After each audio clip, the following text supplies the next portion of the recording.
చిరుధాన్యాలే కాదండి, పప్పు ధాన్యాలు ఏవైనా కూడా ధాన్యం అనే వాటిలో డ్రై స్టేట్లో ఉంటే యాజ్ పర్ ఆయుర్వేద వాటిలో వాతతత్వం ఉంటుంది, వాయుతత్వం ఉంటుంది, అంటే గ్యాస్ ఫామ్ అవుతుంది. కాబట్టి వాటిని ఖచ్చితంగా నానబెట్టాలి. అది కందిపప్పు అయినా పెసరపప్పు అయినా కూడా నానబెట్టాల్సిందే.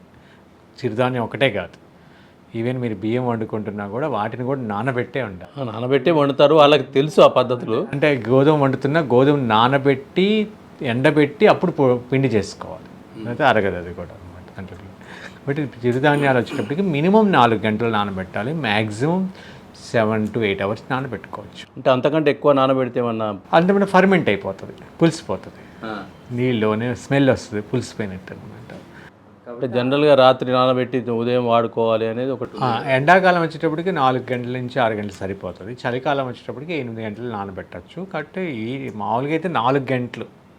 కొంతమందికి ఏంటంటే పొద్దున్నే లేచి వంట చేసుకోవాలంటుంది కాబట్టి వాళ్ళకి రాత్రి నానబెట్టుకోమని చెప్తాం అంతే. పొద్దున్నే వెళ్ళి వాళ్ళ ఆఫీసులకి వెళ్ళే వాళ్ళు ఉంటారు, వాళ్ళు అప్పుడు నానబెట్టుకొని 7ంటికి మళ్ళీ 9ంటికల్లా ఇంట్లోంచి కదలాలంటే అవ్వదు. కాబట్టి అలాంటి వాళ్ళకి రాత్రి నానబెట్టుకోమంటాం. మామూలుగా అయితే ఎర్లీ మార్నింగ్ నానబెట్టుకొని 10ంటికి వండుకున్నా పర్లేదు. కాబట్టి 4 గంటలు మినిమం నానబెట్టాలి.